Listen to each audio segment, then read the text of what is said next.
Hello everyone, how's it going? It's your boy Skilled Fawn, and we're back doing some more Dark Souls 3 challenge runs. Let's waste no time and get into the rules. So we're going to be doing a Daggers Only run. I've been doing these types of runs with a lot of the Soulsborne, and you guys seem to really enjoy them. So yeah, we'll keep continuing on. Eventually I'll do DS2 and the other games that I haven't done yet. But next, we're going to have to defeat all the bosses in the game, which kind of coincides with the next one, which is beat the DLCs and the main game. There are two DLCs for this game. There's the Ashes of Ariandel and then the Ring City.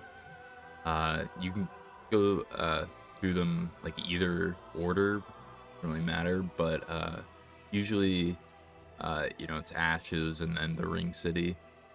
And then following that is glitches and or exploits are allowed, just in case I wanted to cheese a boss or, I'm having a tough time, I can, figure out some way that's, unorthodox. And then if you guys are interested, the music is the Dark Souls 3 main theme song. So yeah, let's waste no time and get straight on into the run. Alright, so yeah, we're gonna start in the Cemetery of Ash, and we are, I believe, the either Bandit or Thief class, because they do start with the dagger. And I guess like one thing I should have put in the rules is it's okay if I do use like a shield for parrying, just because I don't actually parry all that many bosses. It's mostly just Gundir and like Pontiff. Though I do actually use a parrying dagger later, which I can't have right now. And I mean, I guess if I didn't want to use a shield, I could just straight up use my hand. It's one kind of cool thing about Dark Souls 3 is you are able to um parry with your offhand even if you don't have anything, and also you have like this 360-degree aura whenever you parry. So like you could be facing the complete opposite way and you'll still get a parry if you time it right, which is hilarious. But I'm pretty sure I showed that off too when I fight Gundyr again, like his true version. We're gonna place the coiled sword in the bonfire. This actually allows us to teleport over to Lothric Castle. And uh yeah, the first boss we do have is Vordt. He is quite easy compared to most of the other ones. You could actually kind of skip a decent amount of the game and fight Dancer of the Boreal Valley and like progress towards the inside of the capital. And definitely the one thing you have to watch out for with Vordt is he has this like frost or freeze status effect. Gotta not get hit by that. Of course, I get hit by his massive charge attack. And yeah, see this attack right here, he just takes such a long time. You're able to get really good damage, even though I was like pretty far away when he began the attack. And yeah, once we do take him down, we're able to head into the Undead Graveyard, I think it's called, or the next area. And there, or no, I think it's called the Undead Settlement. We're able to head there and get a few rings. These are rings that if I am able to use them in a challenge run, I will. We got the Flynn ring, or Flynn's ring, and then the Chloranthy ring. Flynn ring is going to give me a lot more damage just because in most of my challenge runs I do like to light roll. I mean, I'm fine with mid rolling, like, worst comes to worst, but I would prefer to light roll. And yeah, with this boss, you just basically have to take down these egg sack type things on its body. Got like a few of them everywhere. And yeah, once it gets to about half health, it will fall through the floor and it will grow a massive tentacle hand. Very creepy. But we do take him down, and we're gonna keep on progressing. There's definitely some bosses that I won't be covering in this run, or if I do, it will just be very brief. Um, One thing I kind of wanted to do was, well, I mean, not get absolutely stabbed by Crystal Sage would help, but uh, was to, put all the bosses in the DLC into one compilation. You guys did really enjoy the SL1 compilations, but I had to split them up because I felt like I wanted to give a certain amount of time for, the bosses and, make sure I, you know, gave you guys, the viewers, knowledge of what I was doing.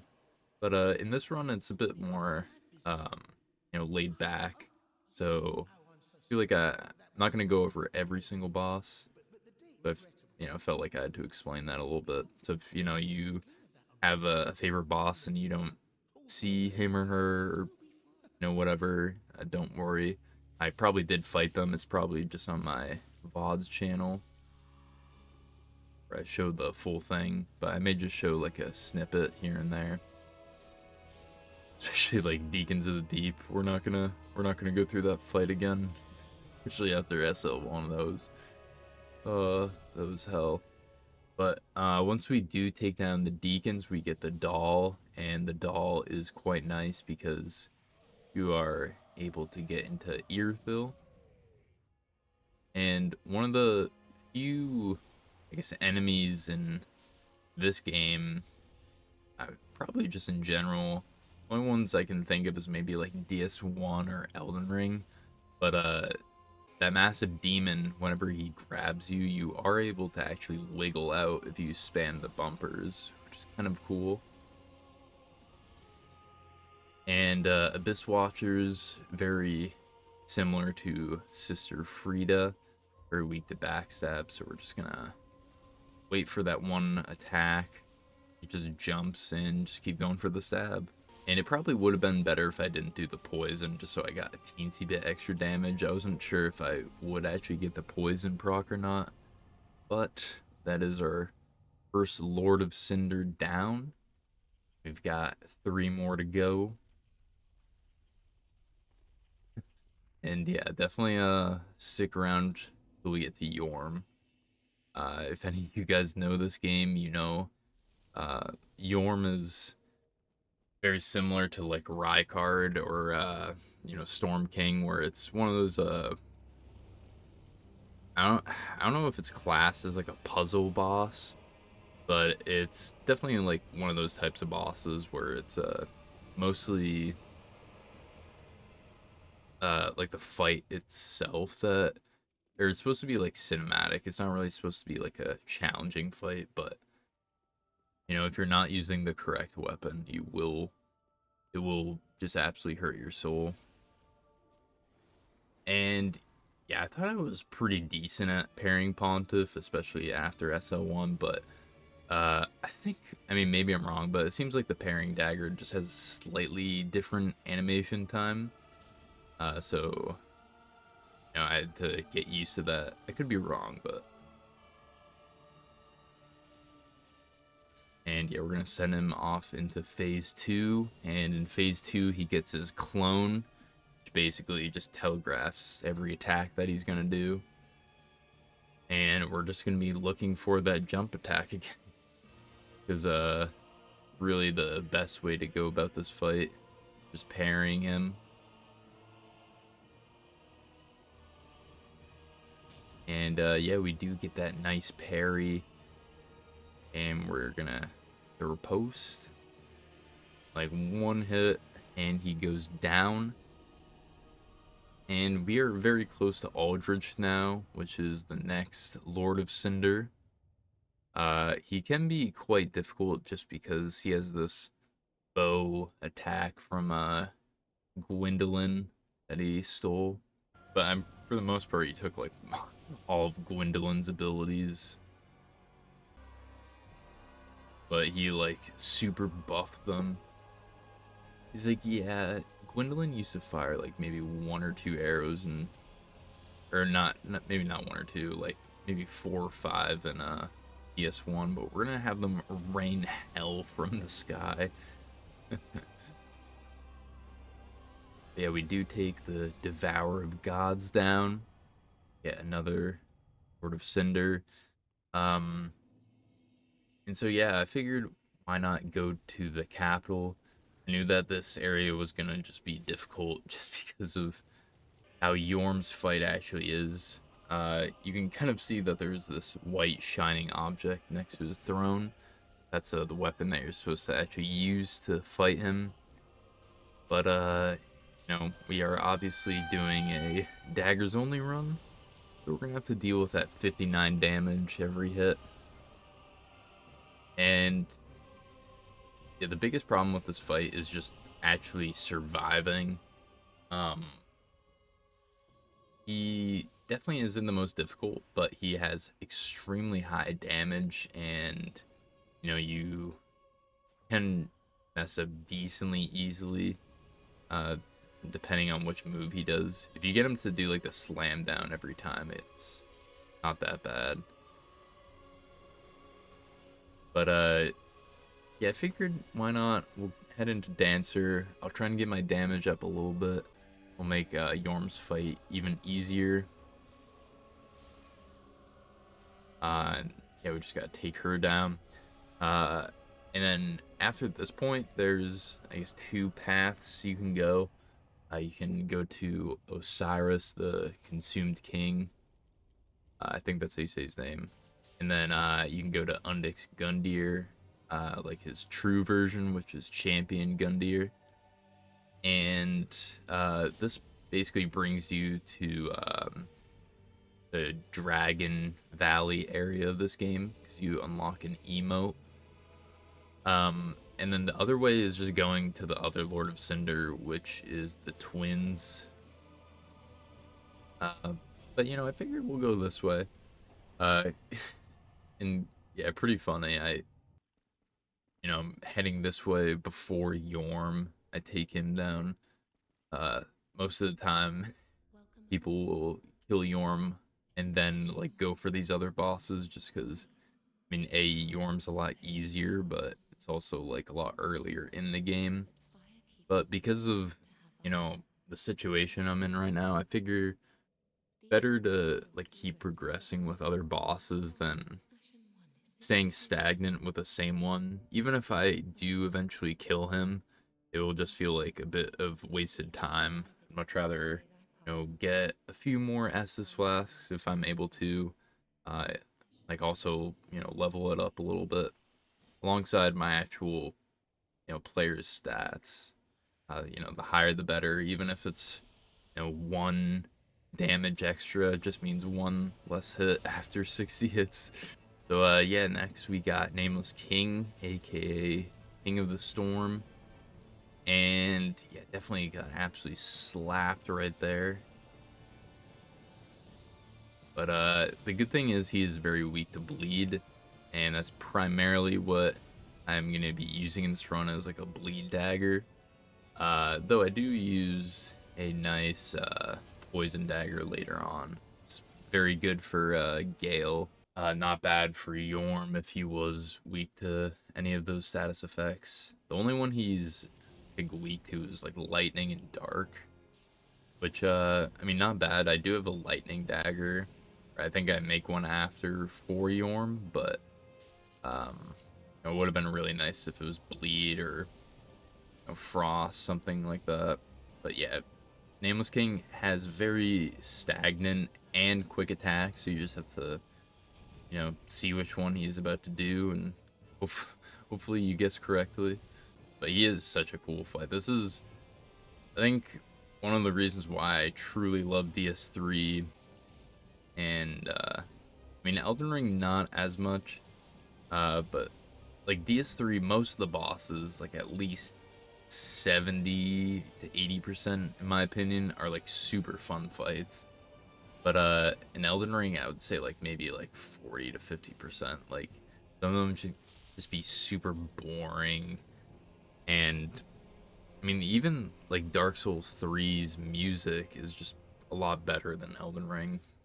Though I mean, I have played Elden Ring the most out of all the other games. I feel like I'm able to critique it a bit.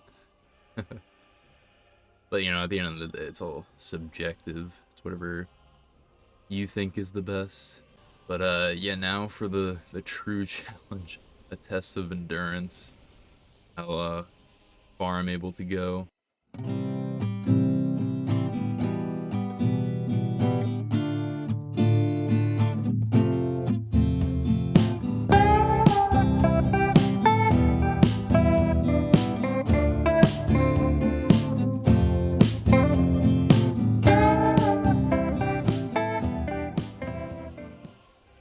Because that's one thing, if you don't know, if you hit his legs, you get a lot less damage, and if you hit his arms, you get slightly more. But it is quite crazy, like how many hits you need if you do a daggers run. I would not recommend doing it for Yhorm if you are, but you know, it's definitely a good challenge. Makes you learn his fight, which is just so funny because if you fight him normally, his fight takes like maybe 3 to 5 minutes max. But like, yeah, it was at least 20 minutes for his fight, and I'm not even exaggerating. Oh, Yhorm, Lorien, Lothric, they don't like me coming into their arena. They also don't want to, you know, link the fire, just because, well, one, like the younger brother, I think Lothric is his name. He's he's like very frail compared to his brother. That's the thing, is they're both supposed to be the linker of the flames. But yeah, this boss fight's music just goes absolutely hard. And I mean, that's one thing I love about boss fights, is when like the actual bosses like talk to the player, because I mean, one, it gives you more like knowledge. Well, it builds the world up. Um, you get to hear from them. You get to, you know, kind of see what they're going through. Because obviously, you know, you can read item descriptions and stuff like that, and that'll give you a picture, but you get a lot more information when any type of boss talks. And that's one thing I love about Consumed King too. He's definitely one of my favorite optional bosses, like of the main game. And then DLC, I have to go with Sister Frida. She's just too freaking cool. And especially once you do get her scythe, and you like use its skill or Ash of War, it's so fun. But yeah, we get Soul of Cinder to Phase 2 now. You can see I skipped a lot of Phase 1. I do hate his Phase 1 quite a bit. Mostly just his like regular sword attacks. They can be very stagnant, just very difficult. So yeah, we're just gonna skip on by that. But I mean, the good thing is, like, I've fought him quite a bit of times just from SL1. Uh, One nice thing about doing like some of the harder challenge runs first is it prepares me for you know, runs later on. I've had to like practice that boss fight, you know, a few times or more than a few times, you know, whatever. But yeah, we're gonna summon the Firekeeper, and yeah, we're gonna do the dark ending, I guess you could say, where you give the Firekeeper um her eyes, which like in the lore of this game, they're not supposed to have eyes, just because you know, it's like against their nature, and it's I think like they. I mean, I'm not like a lore expert. You gotta ask someone else, but I think if she does take the eyes, she's able to see in the future or something like that. So it showed her like a world where if I did choose this, like eventually there would be another flame. So I figured, in this run we'll break the curse temporarily, at least for a The first decade flame or will so. never You can fade. only hope. Darkness will shortly settle. Hopefully the world will go somewhat back to normal in here.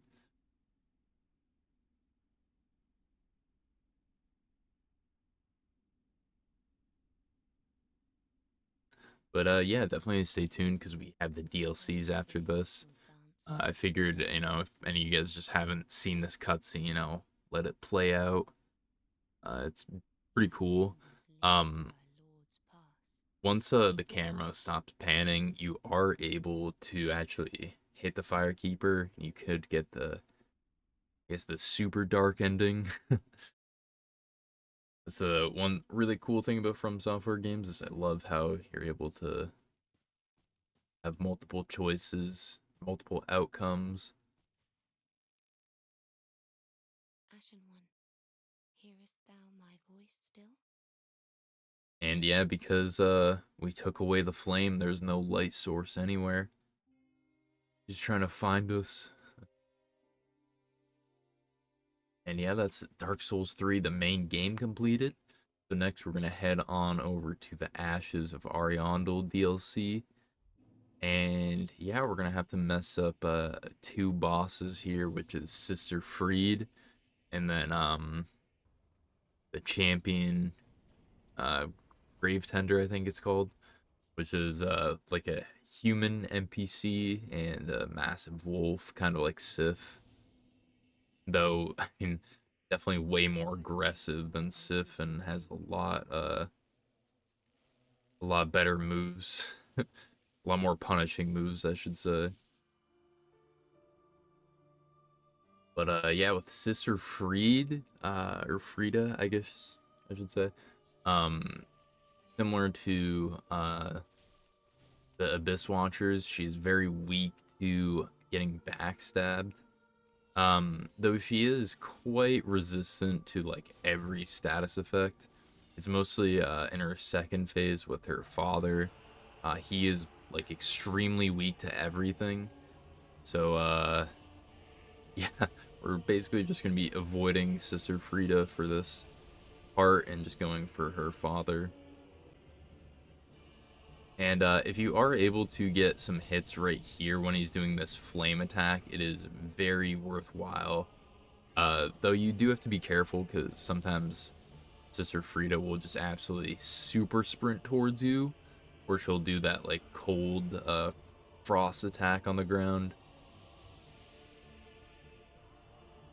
And oh gosh, dude, the boss fights in this game, they just have the best music, especially this fight. This and Midir for the DLC just go absolutely hard. But yeah, if you have not played this game slash this fight, you will not expect a phase 3 to suddenly pop up, especially once you receive a tight nice slap after the second phase. Um, Definitely catches you off guard, but it is so cool. Definitely like the most anime boss in the entire series, I would say, besides like maybe Melania and a few others like Lady Maria. And I mean, there's just so many cool bosses. They truly put a lot of time and effort into their games. Just I mean, very like nice, but it's quite sad because so many other game studios nowadays they just they half-ass their stuff, half-baked. And yeah, she will do like a bunch of teleports, so you just have to watch out.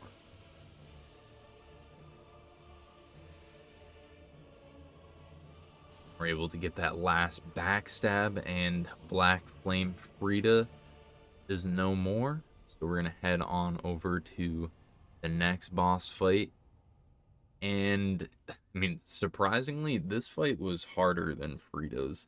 Um, Maybe just because I've had a decent amount of practice with her, uh, or it just became quite easy. But I think it's mostly just like any duo type boss is just quite difficult. Because have to manage them. The good thing about Sister Fried is with her father, you're able to deal a ton of damage. Um, with status effects and just your like actual physical damage in general, you have a lot more against him than her. But in this one, it's a lot more difficult because the wolf is extremely aggressive, and then the grave tender is usually very passive, and he does like a bunch of magic attacks and stuff like that.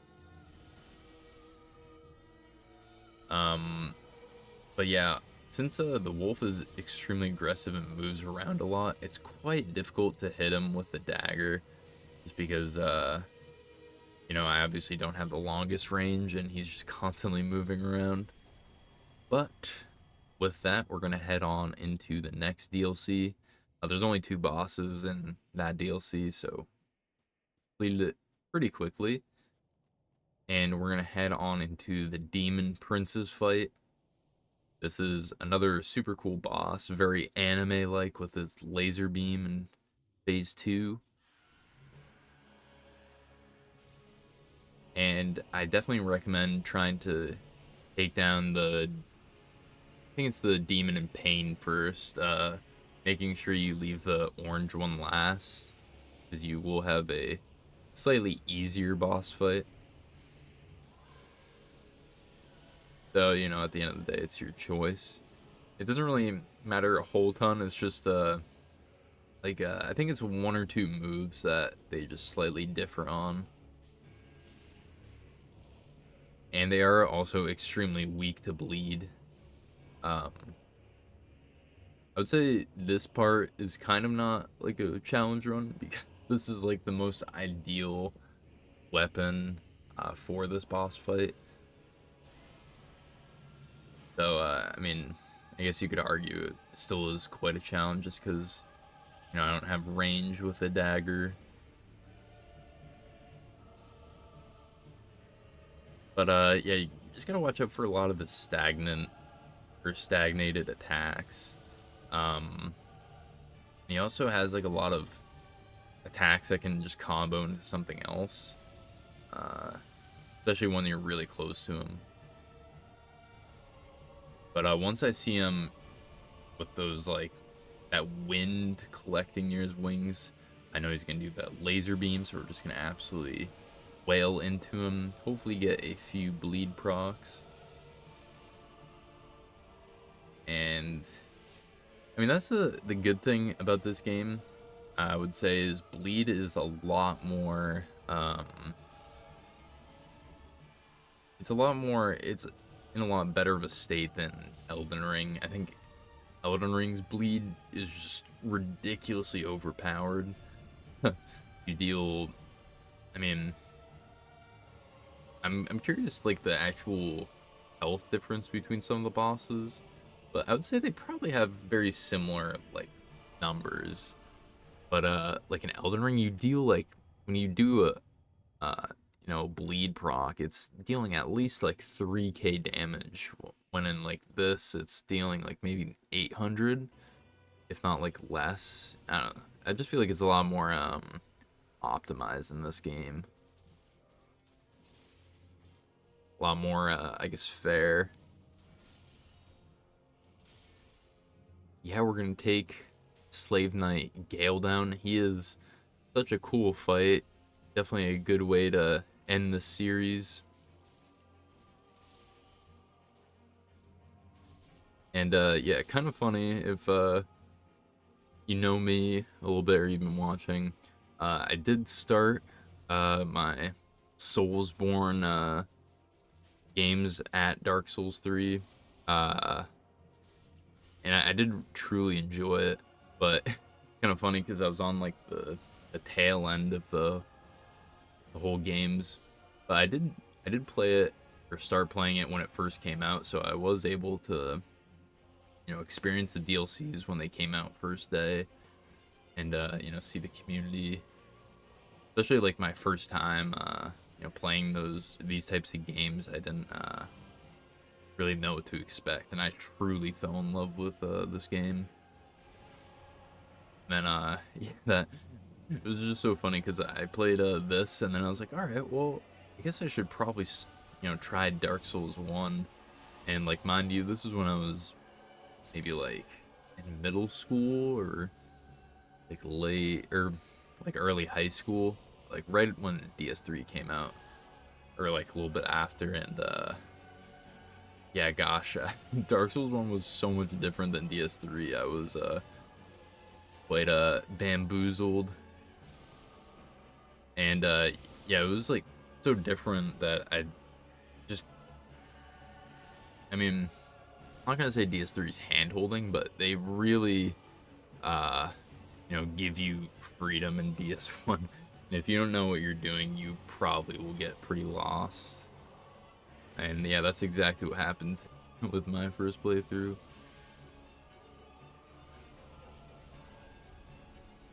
And so yeah, we do get Galed down, which means we have one more boss in this game, which is Midir. And yeah, a lot of the DLC bosses go hard. I mean, a lot of the bosses in this game go hard, but when you get that boss fight and the music, and they're just perfectly tuned, the perfect beats, it just slaps so hard. But yeah, I'm basically just gonna be fighting his head. I mean, some people do fight his legs, which I don't know why, but um, you're gonna get a lot more damage if you do go for his head. Slash, like, just stay in front of him. And once you do get him to about like half health, he'll go to his phase 2. Then like about like 2/3 of his health down, you'll be able to stagger him. But yeah, he has some really, really cool attacks. Um, they are extremely punishing if they do hit you, especially this late in the game. They are going to deal a ton of damage. And so now I see that he does that charge up, so he's in phase 2. So that is going to just slightly change up his attacks. Basically, this attack, and he does this Omega Laser Beam. That's like really the only one that I was looking out for. But when I see him do like a double jump back, start charging it up, I'm like, alright, he should be coming. And yeah, I still get absolutely destroyed. But I mean, like, that's the crazy thing, is even with all this health, it like just barely protected me.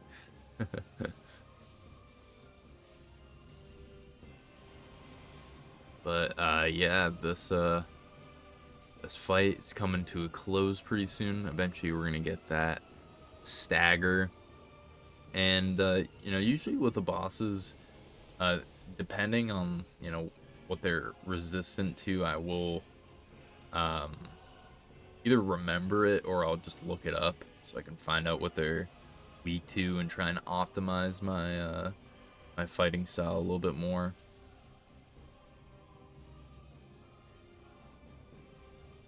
And yeah, he's basically, like 5 or 6 hits away. He's a pretty chunky boy with that health bar, but that stagger definitely really helps weaken him.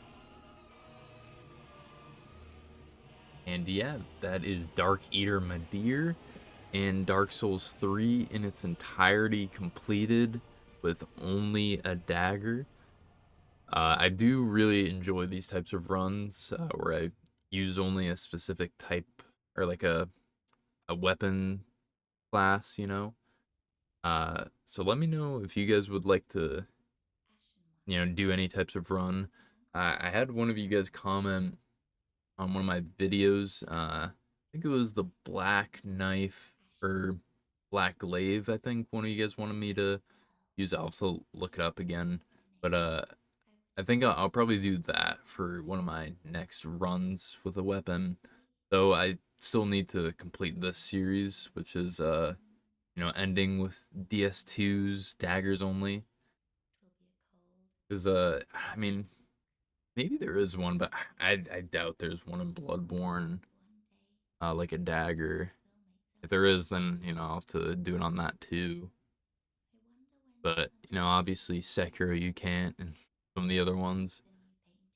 But we're gonna talk to the lady, paint the world. That's the end of the run. And yeah, expect a bunch of other challenge runs coming to the channel. We got like a bunch of Elden Ring, Sekiro, Dark Souls 2, and yeah, so I greatly appreciate you guys coming. Hopefully you have a good day and stay safe. Skilled Fawn out.